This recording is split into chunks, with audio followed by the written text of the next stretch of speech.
Comrades and friends, you want the music? Oh my goodness. Tonight we're running on a tight time frame. We have lots to talk about. We are getting down to the nitty-gritty.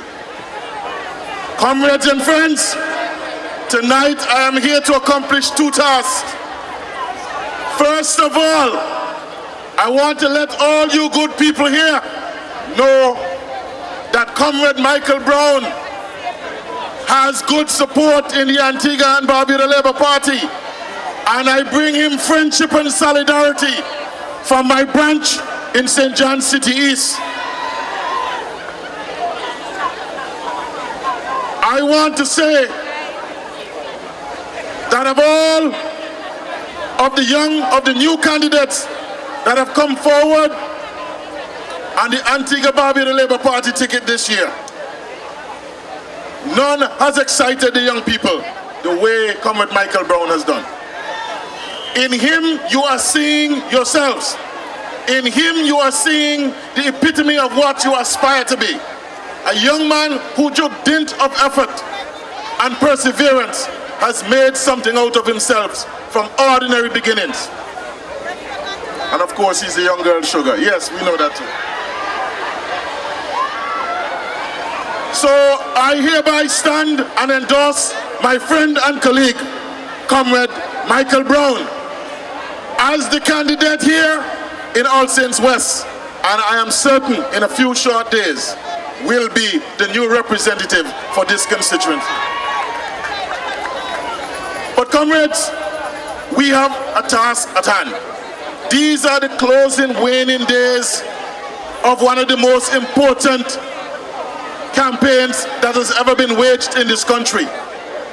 And we are up against an organization that, if nothing else, it has told an enormous amount of lies in the face of what you know to be your own reality. I'll illustrate. The first lie that they have told to explain their woeful shortcomings is that the global economic crisis was responsible for everything that has happened badly in Antigua. A few weeks ago in Potters, I outlined for you a number of projects that went bad, a number of investments that they mishandled, a number of areas that they've spent an enormous sum of government money on that were designed to give them corrupt kickbacks. I wouldn't go into too much of the details, but let me just remind you that nothing about the fences scandal, nothing about the roads at the airport stadium, nothing about the sidewalks in St. John's, nothing about the $900 million that they spent on the roads, nothing about the Wadadli power plant, nothing about the failure of the ABLP, nothing about the Can't Park that they cannot finish yet, nothing about the transport board that they took 9 years to complete, and nothing about the soft opened library that still does not have one book in it has anything to do with the global economic crisis.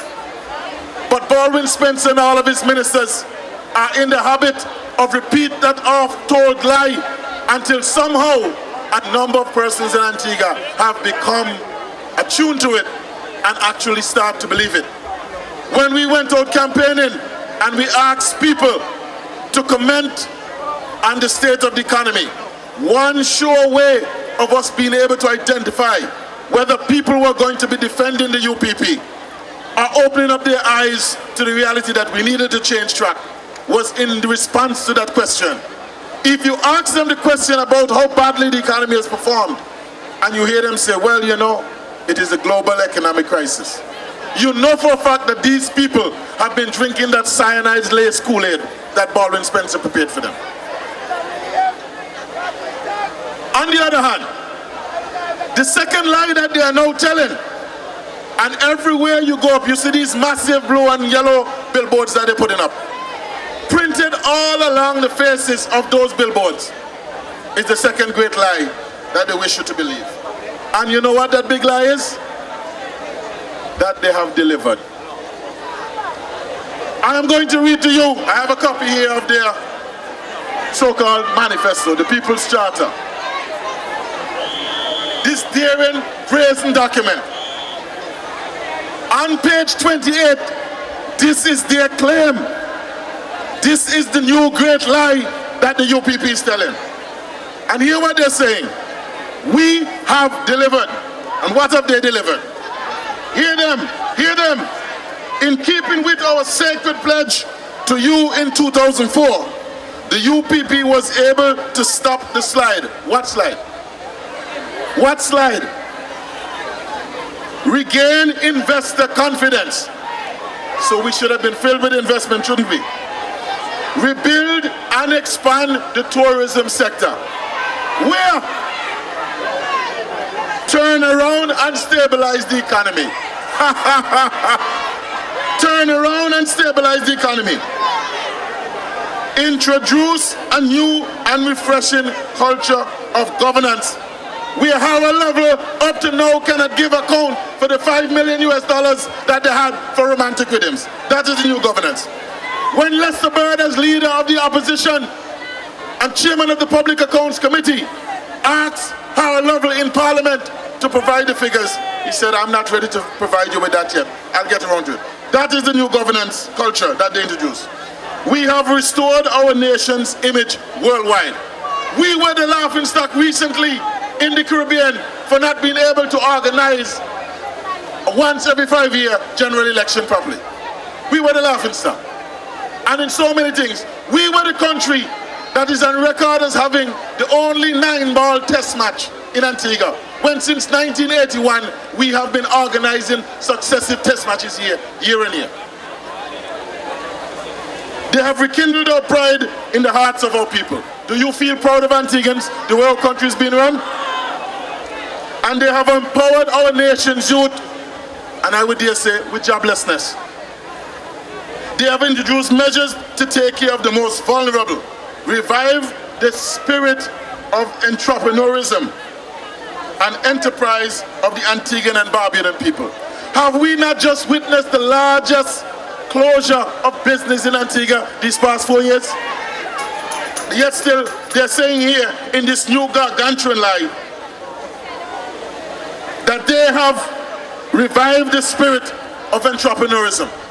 Are not these the same people who are now saying to business people, except you produce once every 3 months a tax compliance certificate, you cannot enter, you cannot bring any new goods into the port?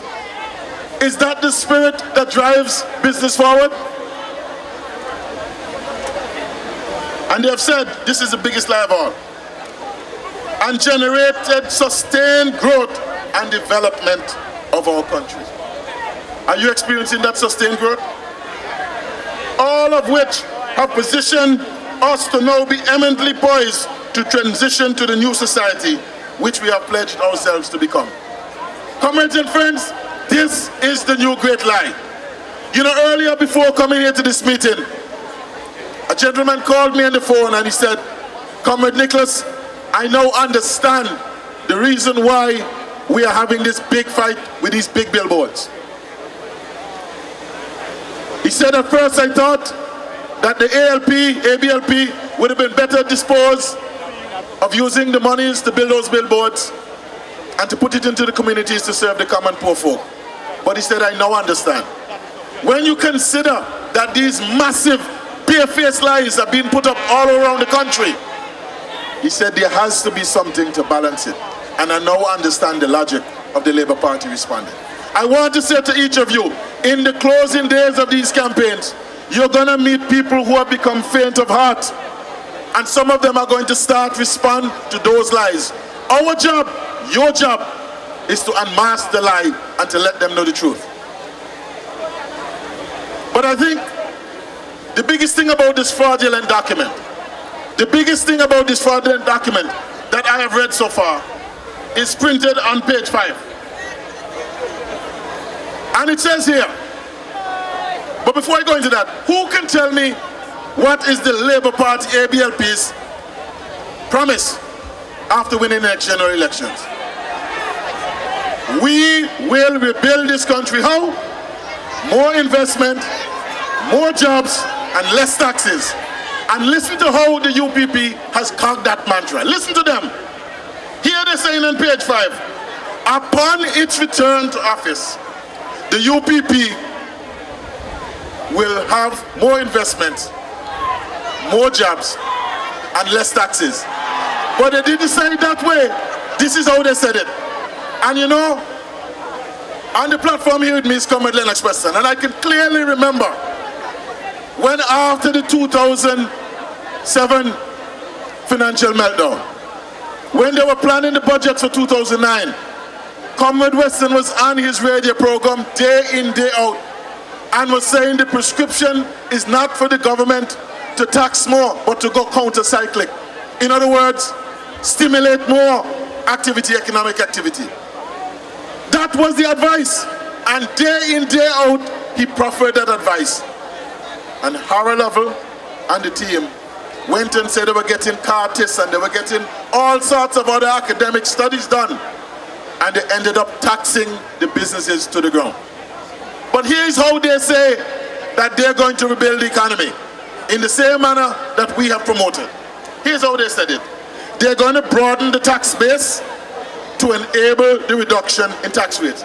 Did they not get a team of accountants to say, when Comrade Gaston Brown said we will eliminate personal income tax, they said that it couldn't work? How could they come back now and say that they're going to broaden the tax base? When Comrade Gaston Brown said that fundamentally the Labour Party does not believe in taxing, saving and investment. That's what he said. So here's the UPP's response. They're going to broaden the tax base to enable the reduction in tax rates on savings and investment. Wasn't that what we were saying? That will in turn lead to higher wages and output. Wasn't that what we were saying? Higher disposable income? It will also increase GDP. Duh. And reduce unemployment. Duh. And in the medium and long term, direct the country's economy towards more investment and exports as opposed to consumption and government spending. We have said that all along. And as I said to you at 46 North Street, they are blind people. They would not know the air from Bullfoot. They will not know which screw to turn to begin to put the economy right back in gear. We say it is time for them to leave. We say it is time for you to elevate Michael Brown here. It is time for you to elevate the Antigua Barbuda Labour Party. We are the only party that has a track record of building this economy year on year for 28 years. It is time for them to go. It is time for us to return. Thank you for listening, and I look forward to seeing you for the balance of the campaign.